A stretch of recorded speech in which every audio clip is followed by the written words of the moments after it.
We talk about the all-new 2019 Toyota RAV4, some safety news out of CR, and answer your questions. Next on Talking Cars.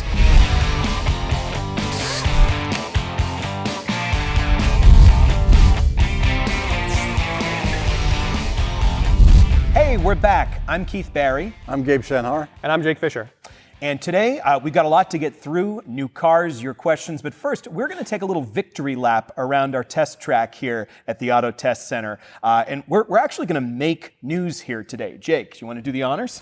Well, sure. So I guess what I really want to talk about is the names that we call all these new advanced safety systems, right? There's a lot of these systems on these cars today, and everyone likes to call them something different, right? Depending on what car you get into. They're called everything. Pre-safe and post-safe and sensing and TSS. Front assist. We're doing something about that. So we're doing something about this because, I mean, this is something we've talked about it before. If you don't know what's on your car, you don't know how to react to it, you don't know how to order it in the dealership. So this is a big deal. So what we have talked about before is like, it'd be great if everyone called the thing that stops your car, you know, when it senses another car, the same thing. It would be really, really make a lot of sense. And we've gotten a lot of other interested parties to say, hey, we want to do that too. And some major names that our folks out there might have heard of, right? So we have been talking with a kind of a large group of organizations. I mean, everything from government to industry and whatnot, to try to figure out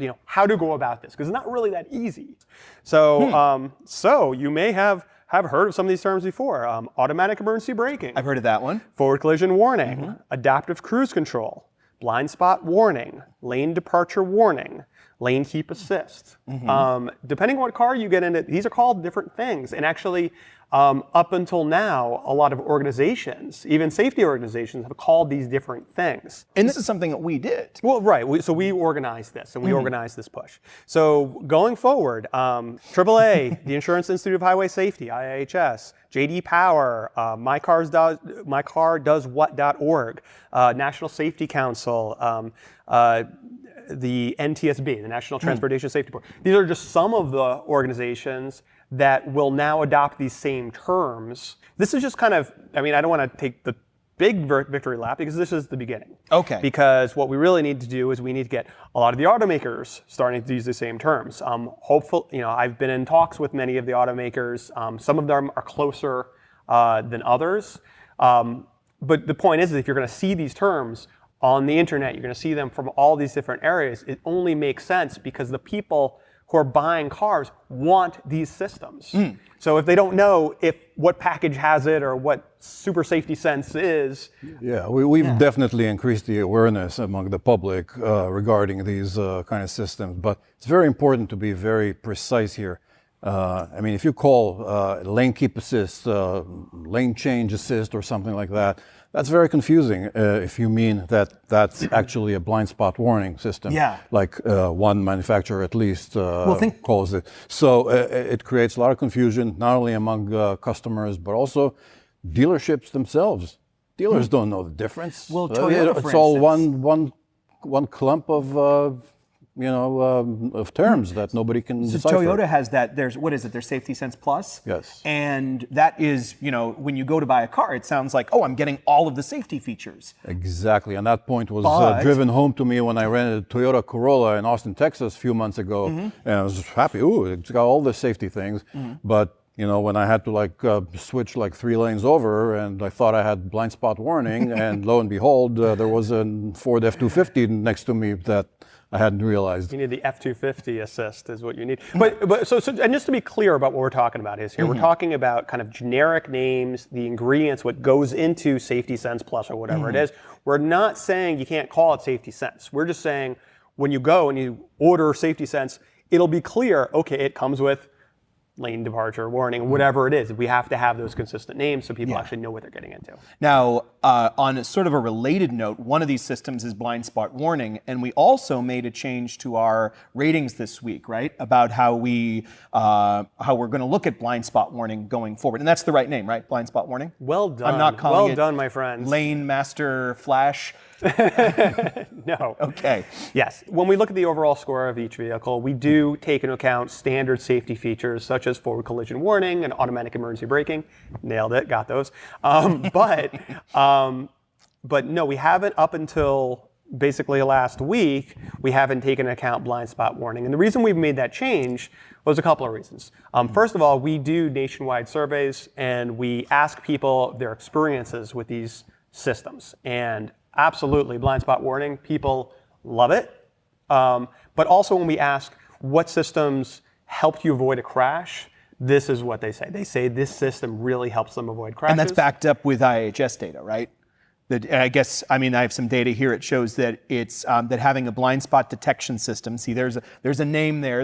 Stop that. Bad. We got to fix that. Blind spot warning system. That it cuts the likelihood of lane change crashes, like into F-250s, by 14%, and it cuts the likelihood of injuries related to lane change crashes by 23%. But a lot of cars, visibility is really getting much worse. Yeah. You get those thick pillars, and it definitely is helpful. So for going forward, standard equipment. And the other thing we looked at is that it seems that blind spot warning specifically, most vehicles have this available. I think it was about 85% when I looked at the make and models, but only about 15% of them are making it standard equipment. And we're going to spare reading you the entire list, but I'm not it's reading not any that list. many cars, and it's mostly brand new ones. Fortunately, we have a website. Yes. Consumerreports.org, and we have the full list there that's available free. But to that point, and you're talking about in terms of safety sense, because blind spot warning is a different system than most of the other stuff. Like most of the other stuff requires this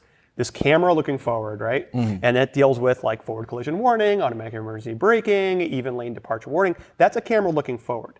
These are sensors looking backwards. And what that means is very often when you go and equip your vehicle with the safety package or the high-tech safety assist package, it doesn't include this. So it's very confusing. A lot of people are winding up checking what they think is all the boxes for the safety systems and not getting blind spot. Right. So you're going to be able to find out by looking at our scores, basically, whether that car has that. Yeah. Certainly on the model pages, but also we provide free for anyone. We talk about blind spot warning. We talk about which of the vehicles have it standard. It's right on our site. Well, speaking of new cars and also speaking of Toyotas, wow, these segments are really flowing into each other today. Everything just meshes. Yeah. Coincidences. Real popular car we're going to talk about is the Toyota RAV4. I can say it's much better than the RAV3. But I can't wait for the RAV5. Gabe, what RAV4? If there's anyone who's listening who's never heard of the RAV4, where does it stand in the market? What's so important about this car? Okay, the RAV4 is really a significant car. I mean, it started the whole car-based SUV craze about 25 years ago. I'll spare you and listeners a whole history of the Ottoman Empire here. But CRV was right around there too. A few years later. What about AMC? Yeah. Can we go back to AMC? No. Yes. Okay. Yes, no AMC and, not on the paper. And no Outback because those are wagons. All right. Anyway, the RAV4 is very significant. First of all, it's a very popular car among our members.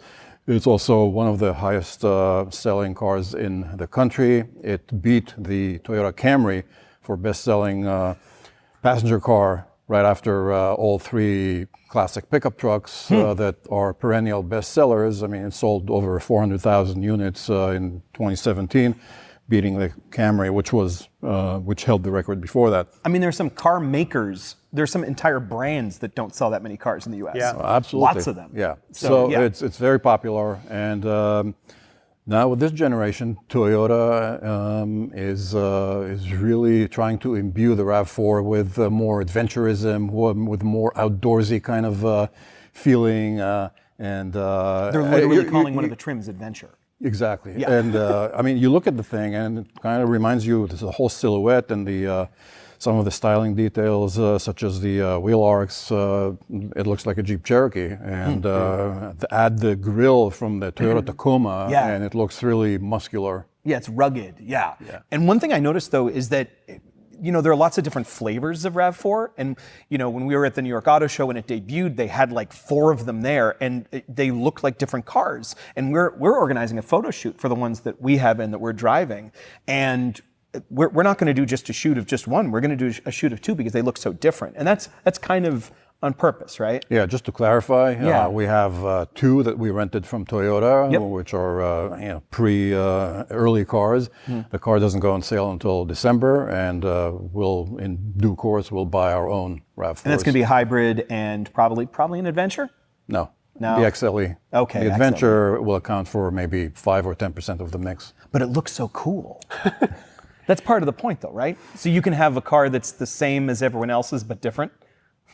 Well, I mean, it's one thing, about the RAV4. I mean, when they sell so many of those, one of the draws against it, right? There's a draw against it, doesn't even make sense. But one of the problems with it is that not everybody wants to have such a car that everyone else has one. It's so crowded, nobody goes there anymore. Right, exactly. Yeah. So, I mean, I think that's why there is some breathing room for some of these other vehicles. Look at the Mazda CX-9. Well, okay, I want a RAV4, but I want something that stands out a little bit, But what they're trying to do here is like, okay, fine, you've got a RAV4, but we've got the trucky one, or we got the hybrid one, or we got different kind of flavors of it. And it's kind of a smart strategy. We've seen this before from Toyota. I mean, they've done with this Camry, with the Camry Sport. We've got, just like 2 flavors of the Avalon with different grills. Try to differentiate it and give a little bit of uniqueness to it, even though you're having such a commodity vehicle. Yeah, Toyota is trying to satisfy their current owners and being very careful not to alienate them, but at the same time they want to expand the appeal of the car, and we see it, like Jake said, in other car lines. And it's also it's a more crowded field than when it first came out, when it was RAV4 versus CR-V. Oh, absolutely. Now it's the category. Yeah. So what are some of the changes that have come for 2019? Because I mean, it's a totally different car. It is. I mean, it's based on what Toyota calls this general architecture that underpins pretty much every one of their new models. It has a more powerful engine, 208 horsepower, which is one of the more powerful engines in this category. And what's the powertrain? It's a 2.5 liter and mated to an 8-speed automatic transmission, which is still rare in this category. Yeah, it's not a turbo, right? It's not a turbo. 8-speed automatic. I think only the Tiguan, the Volkswagen Tiguan gets that. And a good point, it's not a turbo. I mean, typical Toyota, I mean, it's a very conservative company, so they stay away from turbos. They're a little slow to adapt all kinds of whiz-bang technologies, and that's part of the reason why the reliability is so rock solid. Yeah, last week when we announced the reliability, I mean, when you really look at the reliability going back to 2013, I mean, it's not even, a lot of people are like, oh, Japanese cars are reliable. No, it's not even that. It's Toyota's reliable. I mean, Toyota stands out. They have had the most reliable makes for going back since 2013 in our surveys. So obviously reliability is utmost important to them, and that's why they are so conservative. I mean, you look at them like, what Toyota is just now putting in CarPlay, finally, when everyone else seems to have it. Right, not small displacement turbos in the RAV4. I mean, the Camry still got a V6, where everyone else is going with small displacement turbos. So they really are taking their time with the technology, but they're getting, more horsepower, they're refining. Yeah, those numbers aren't quite out yet. We're going to test it ourselves when we get our own in. And also to mention, speaking of fuel economy, the hybrid too. There's the hybrid is also updated. Yeah, we tested the hybrid in its last generation, got some crazy good fuel economy, and we'll see how the new ones do. Yeah, excellent. All right, I think that's enough on the RAV4. It's time for, well, let me just say something personal first. I don't know about you folks, but I get a lot of questions from like my friends, my family, hey, can you help me buying a car? Or hey, I got a question about my car. You know what? We're done. No more questions to friends and family. You're going to send your questions to TalkingCars at iCloud.com. Friend time, family time, is not work time. So you're going to send us It's one your of the questions. dangers of this profession. It really is. And that way you can ask us questions, but you don't have to invite us to Thanksgiving or your birthdays or anything. So talkingcars@icloud.com. That's my ultimatum for everyone out there. So the first person, none of these are friends or family. They could be though. We could meet them. Maybe they're not friends yet. Not friends yet. Friends we haven't met yet. So the first one is Sony in Austin, Texas, has a question about leasing. Hi, CR, and a bunch of compliments to us that we're going to skip over in the interest of time. Even though it's not ideal, do you think leasing a vehicle is a good way of finding out if a vehicle is right for you in the long term? I've always purchased to own, but recently I leased a 2018 Mazda CX-9. I love the car, but SUVs are not for me. I'm glad I leased it because after the lease ends, I can go back to what I truly love, which is hatchbacks and sedans. Can I take this one? Go for it. No. This is moving on. This is a terrible idea. So a lease. When you buy a car, it's your car. I mean, it might be the bank's car, but in the end, as long as that title, you can do whatever you want with that car. You can sell that car if you don't like it 2 days after you buy it. Sure, you're going to take a hit in the depreciation. When you lease, you are signing a contract, and you're basically stuck with that car for the entire term of the lease. You can swap a lease, you can kind of trade out of it, you can sometimes negotiate with a dealer, but that is really, really hard to do. I mean, it's like, what are you saying? It's like you're on your first date. Right, and you're not really sure if you're interested or not, but you're like, okay, well, since I'm not sure, I'm going to go, here, can you sign this contract, and we're going to live together for exactly 24 months, and here's exactly what we're going to do. This is the problem. It is a commitment, and if you're not sure, signing and getting trapped into a commitment is probably not your best bet. Yeah, it's not like renting an apartment in a neighborhood to see if you want to buy a house there. Like a lease is what you do if you know you want the car. I'm always in favor of living together before getting married, but this way you're more married than living together. Yeah, I mean, so what I would recommend, sometimes you can rent a car. Sometimes some places have extended test drives, 24-hour test drives. You can really find out what you like, but don't lease to find out if you like it. Any other relationship advice that we need to give? That comes later. Okay. That's at Thanksgiving. Yeah. That's episode 176. So we got a question about the Genesis, which is really relevant because I think one of the Mikes is out there buying a Genesis right now. And this is someone who's trying to buy a Genesis, Chris C. He says, my wife and I are planning on buying a Genesis G70 as soon as one is available in our area, but we've heard we won't be getting any until the end of the year.